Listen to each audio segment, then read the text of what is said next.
Okay, well, let's just, I can ask you a few questions and then we just can kind of help the students, not vision, visualize, a future in aviation. Um, so let me, um, so how did you get started with Alaska Airlines? So, I mean, my career started a while back. I went into the Marine Corps. I ended up in aviation. Then I went to work for United Airlines. I worked for there until I retired after 9/11. And then, I went over to a company called JetBlue. And about 5 years ago, the president and CEO of Horizon Airline, Dave Campbell, I had worked together with him at JetBlue. He basically came and got me, brought me out of New York, brought me back home from Southern Oregon, down in the Rogue River area. So, it was basically, he brought me over here. Been here ever since. I've taken over as the director here.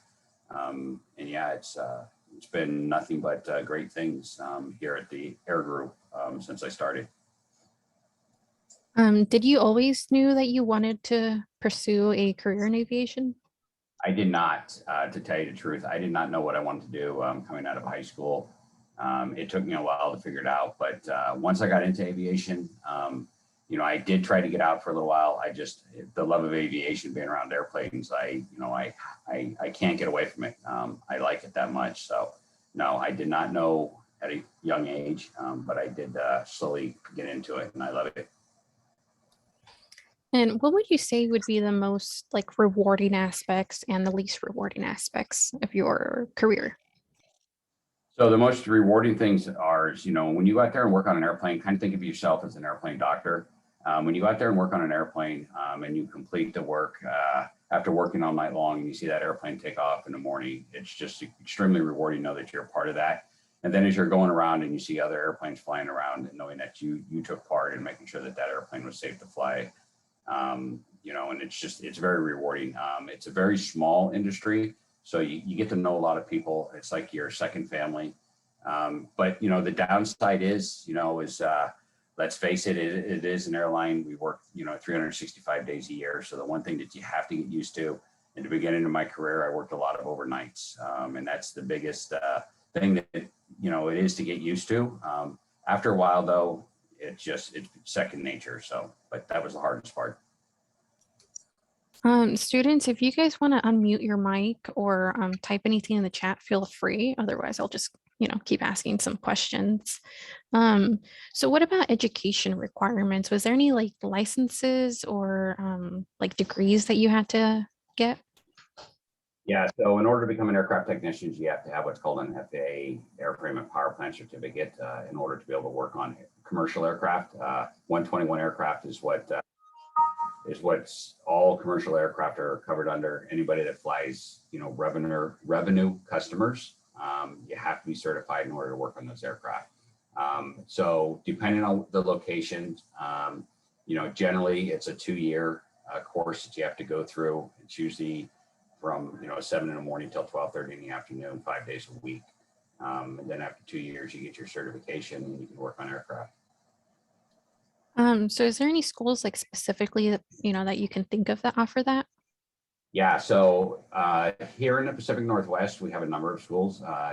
We've actually have MOUs with all of them, but Portland Community College, Spokane Community College, Everett Community College, and then we have South Seattle and Clover Park that we all deal with exclusively. I spend probably 4 or 5 days a month at PCC.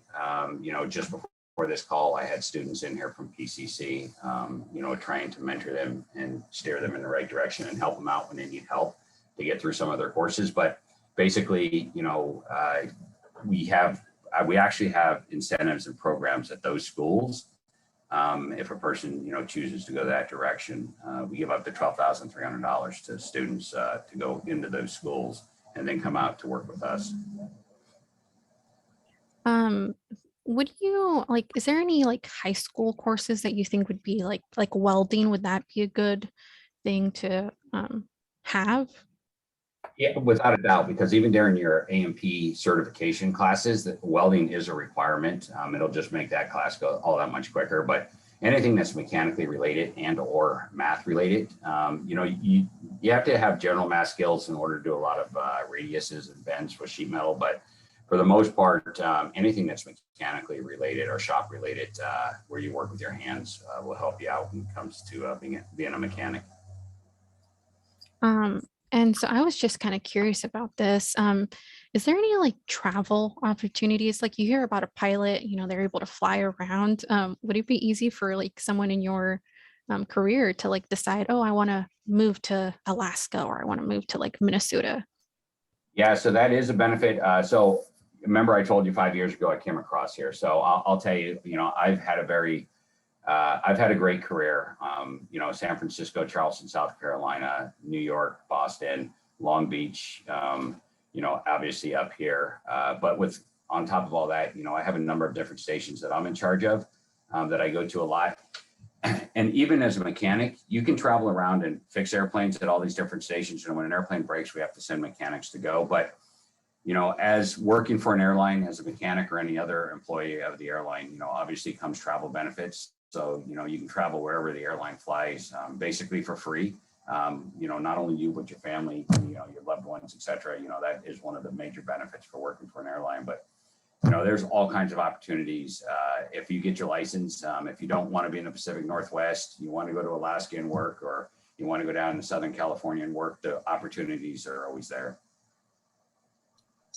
And like speaking about like trends, you said this was like a very small or I, I can't remember exact words you use, but it's a bit smaller, specialized field. You know, do you guys see it, getting bigger in the future, or how does that work? Yeah, I mean, the aviation and being a mechanic, it is family oriented, so to speak. It's a small industry. I mean, it's a large but small industry. In other words, here at Horizon, we only have like 380 technicians. Over across the street at our sister company, Alaska, there's 900. You get to a company like United, they got 14,000 technicians. And it is relatively small. When you start having these industry events or you start traveling around, you get to meet a lot of people at a lot of different airlines. And eventually, everybody knows your name out there as you move up or as your name becomes known. But yeah, it's very close knit here. That's one of the things I really like about Horizon is that we're so small. It is just, it's awesome to sit there and walk across the floor and know everybody and, be able to say hi, and know about their families, et cetera, et cetera. So it's just an awesome feeling. Okay. And then so kind of going off of that, you're saying, the people at your job are like family, but does it provide that career like balance between like life and work? So that is what you make of it. And I'll tell you, it's when I first started off, I didn't understand what work-life balance was, because it was all about working and I wanted to make a name for myself. So, I gave everything. I probably gave too much, and it cost me. But, the bottom line is, I'll always push for that work-life balance because I know what it does to a person, and I understand what it does to families, et cetera, et cetera. So, it's very important to me that everybody understand the work-life balance. It's something that you learn, I guess, with maturity, because everybody, again, wants to work and, they want to do well. So they think that by working 18 or 20 hours a day is the way to do it when it's not. We actually regulate now the amount of hours that you can work a day and the amount of hours you can work in a month, because obviously of fatigue factors and working in the airline industry. Yeah, definitely. What would you say, like your day-to-day job? Like what's the standard work day for you?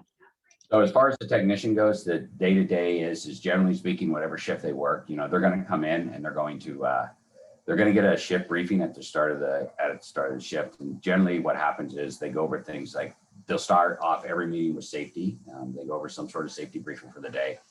The leads who assign all the jobs, they'll come in and they'll tell you all the work that needs to be done. Then they'll assign the tech to whatever job.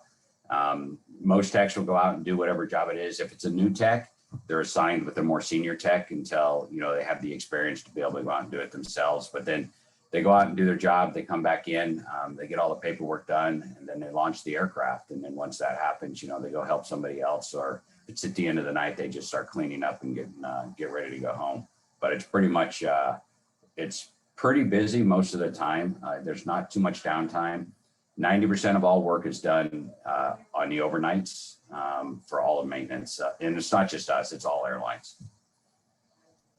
Okay, so kind of going based off that, so the working conditions, is it mostly like you're on your feet most of the day and working with your hands? Yeah, so you pretty much, it depends on what you're doing. For the most part, you're going to be on your feet and working with your hands most of the time. There are certain jobs, you talk about, going out and work on an airplane, that's what you're going to do. But we also have a lot of jobs that are behind the scenes, whether it be in the accessory shop, working on seats or, working on, fire extinguishers or portable oxygen bottles, or whether you're over in the engine down building an engine from the bottom nut and bolt to the final fan blades. There's a number of different things that you do, but for the most part, you're going to be up and moving. And yeah, I guess good or bad, sometimes you get to work outside in the great weather. Sometimes it's not so great outside. So Yeah, I bet you Portland's a lot nicer than maybe like Los Angeles where it's super hot. yeah, yeah, but it's super wet here sometimes. But it's the weather for the most part is not that bad here. It's our Alaska stations, but they're built for the cold, to tell you the truth. Mhm. So So is there any like important skills that you think these students should hone in, like maybe writing or communication, any of those soft skills that you would suggest? I mean, writing's always going to be a requirement. Obviously, reading.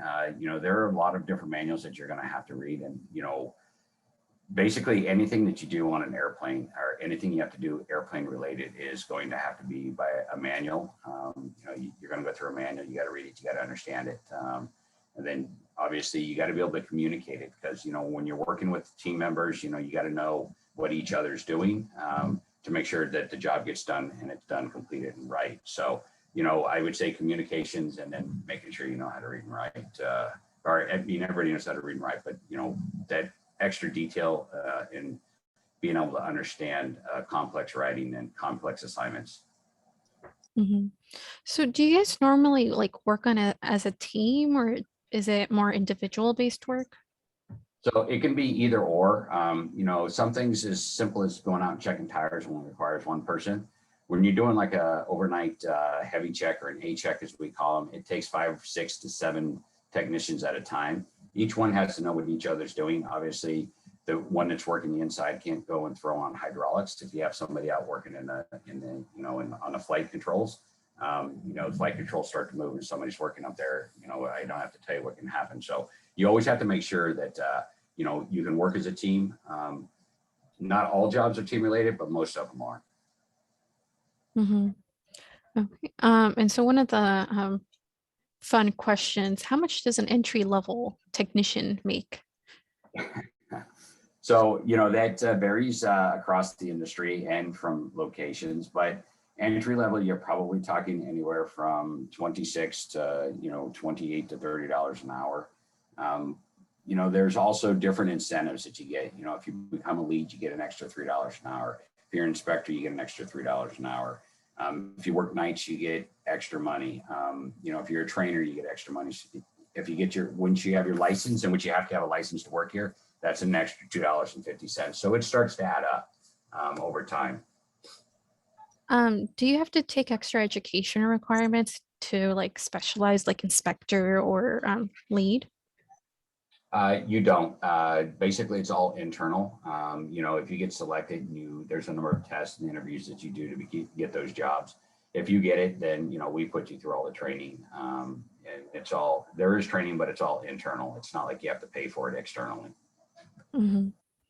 Um, do you have any like resources for students who are like interested in this career? Like um, trying to like give an example, like people interested in nursing maybe take CPR classes. Is there anything that you think would be, beneficial for students who are interested in this?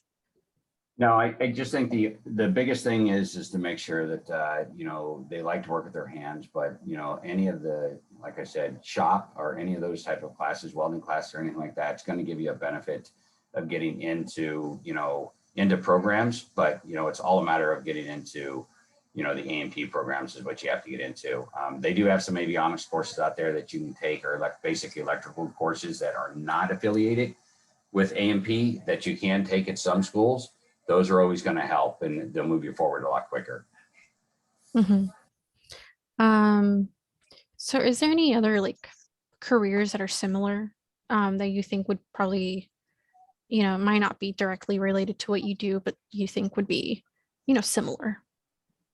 Yeah, I mean, when you look at some people, and I actually do all of the hiring for Horizon, actually, and most of it for Alaska now because of the way we do the hiring from Horizon to Alaska.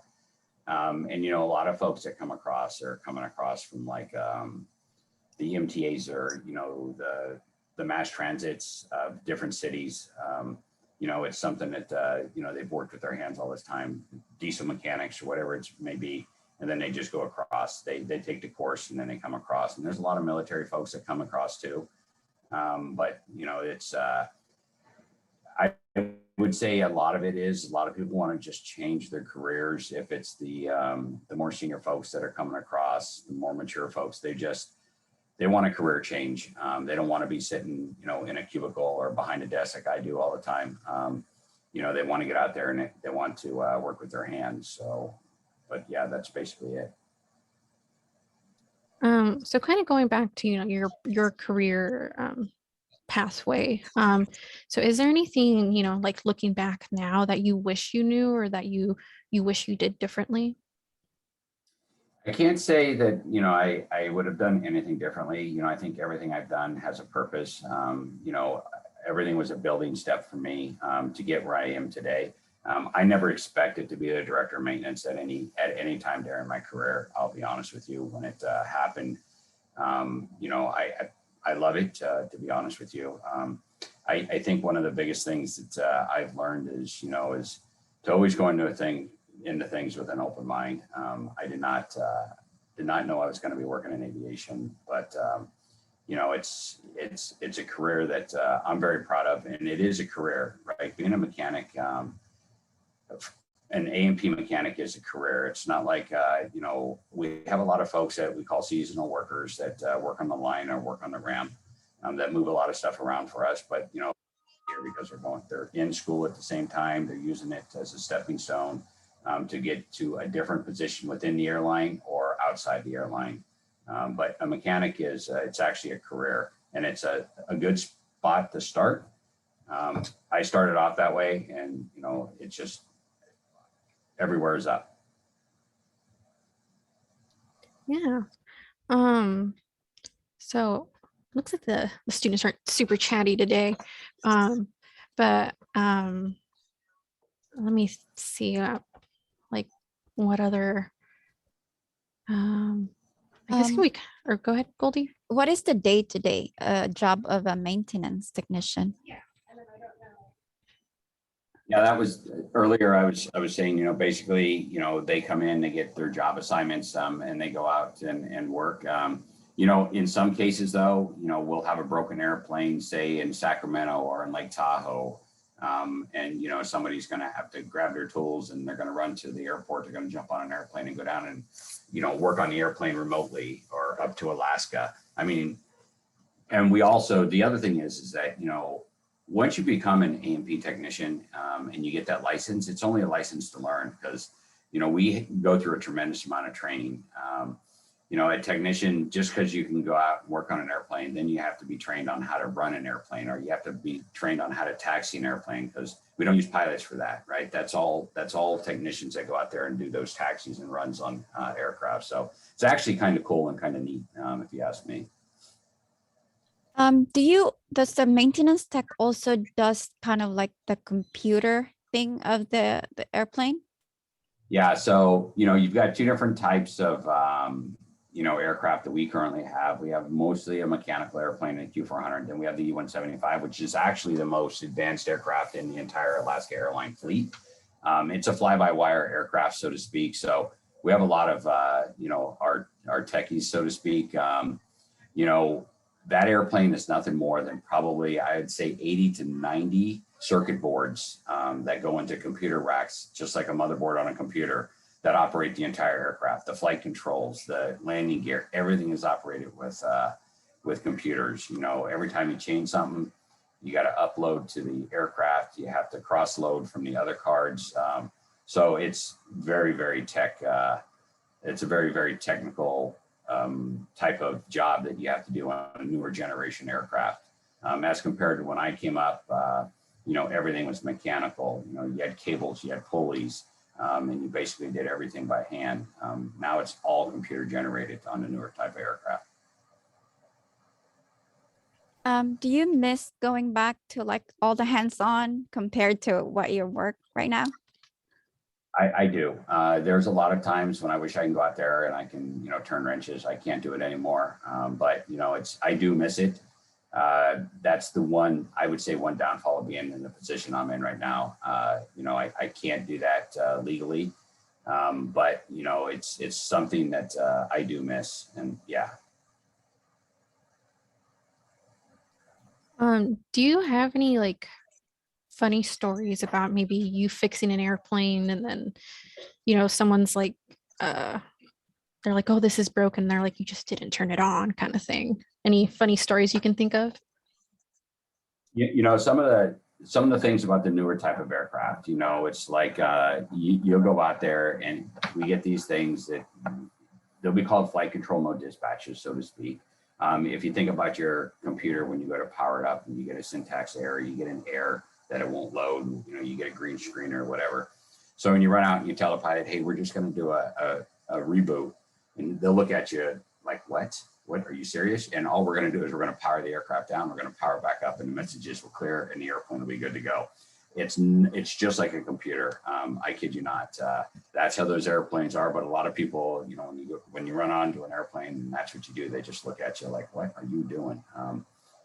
But you know, I can't say there's really a lot of funny stories. You know, over the years, I've done a lot of strange things when it comes to the airlines. You know, I'll dress up like the Grinch and paint myself come Christmas time. And go all out, and you know, I'll go out and visit folks. Or during you know, the ice bucket challenges, I'll stand out on the ramp and let them dump a, you know, trash bucket full of ice water over the top of me. So there is a lot of fun in it. And, you know, your technicians or those that work for you actually enjoy that. I'm not quite sure I do what they do. Oh yeah, So do you always check the airplane before it take off, or only like, or just when they're broken? So no, so routine maintenance is done at nighttime. Every aircraft that comes into maintenance at nighttime gets some sort of check done to it. And then every airplane that's out of maintenance base at nighttime gets what's called a pre-departure check to make sure that it's got all the primary systems and everything are up and running. Obviously, if it's broke, you know, it has to be fixed before it flies. But, and you know, the airplane pretty much tells you, again, remember I told you computers, the E-175 or the Embraer aircraft will basically tell you when it's broke. It'll give you a message that you've got to go out there. If the power down doesn't fix it, you actually got to go out there and work on it. But it tells you, and yes, they all get checked.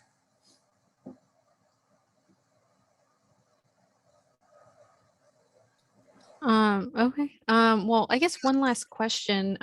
Do you have any words of advice for, you know, students? I know we kind of went through quite a bit of stuff, but any, I don't know, you know, I look at it like this, you know, when it comes to being a mechanic or, you know, any words of wisdom. So, you know, the one thing I always say, and, you know, I go out and I do a lot of talking at a lot of different schools, and I talk to a lot of college age students throughout the Pacific Northwest and all the way down the corridor and all the way out, as a matter of fact, to the East Coast. You know, his first thing is remember, you're always being interviewed, always being interviewed. You know, people are always looking at you. The other thing is to always stay positive. Try to remember the good things.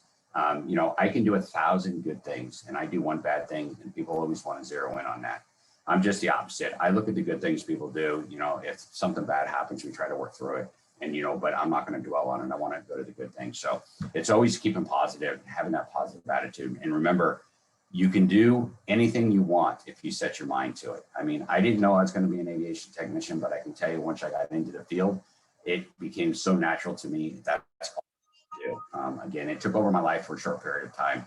And, you know, well, I became a director, but you know, the bottom line is always to stay positive and that you're always being interviewed.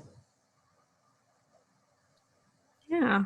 Well, thank you so much for joining us today. There was a lot of great information. Um, yeah. So I'm going to go ahead and stop the recording.